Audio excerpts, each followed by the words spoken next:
And Mike, sharp pointy things. Today we're going to look at a very scarce and interesting knife. This is the Morey Knives Mk.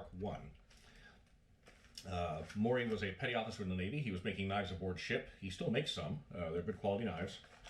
He wanted to do a production run. They were in the Persian Gulf at the time, or the Arabian Gulf, depending on how you want to call it. Prepping for prepping for Desert Storm. He went looking for suppliers and sources, eventually found one, and by the time the 500 knives were made, the war was basically over. Man, what a weekend. So this one is complete in the original packaging. All right, so moving in close, I've got a ruler for scale. So we've got the sheath that doesn't have any way to attach it with a leather welt. Dagger type blade. Notice the grinds are slightly asymmetrical, but it's structurally very sound. Stamped guard, plastic handle.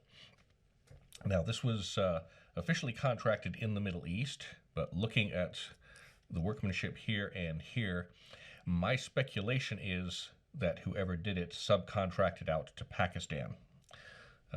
That time frame, a lot of stuff from Pakistan had these kind of irregularities. And it comes from doing it all by hand. They weren't using machines to speak of. These days they've got much better industry and produce some reasonably quality stuff. That would also align with the fact that they got a crate full of them and a bunch in the bottom weren't actually properly finished and the time delays involved. The blade has a fuller, double-edged, stamped, and there you can see everything for scale. Down here where it says stainless, it even has the quotes around the stainless. They copied it exactly. It looks like it will hold up fairly well. I've never tried to use this. And apparently, when they delivered the knives to him, a bunch at the bottom of the crate were in really bad condition and just had to be trashed. So there were nominally 500 of these. Some have been broken, used, lost.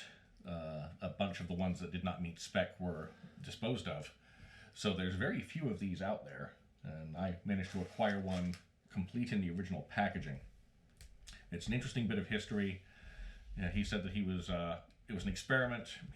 He lost a bit of money. He was happy with how it turned out, and he keeps making knives, which once you start making knives, you tend to keep making knives. It's a thing we do.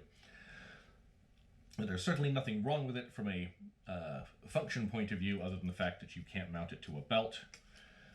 It's just what happens when there's language barriers and culture barriers and you're trying to get something done and someone decides it's an opportunity for them to make some money, and, well, who cares what happens to you?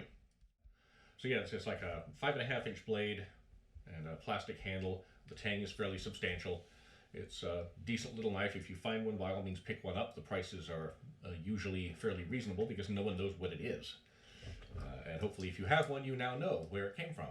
You can find more information. If you search for Morey Knives Mk. You will find a couple of threads here and there, and there's people providing supplemental information because things have gotten lost over 30 years.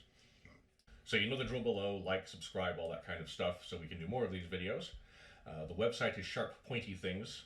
It's largely custom stuff and vintage stuff. It varies from time to time. These videos are meant to be informative. Thank you very much.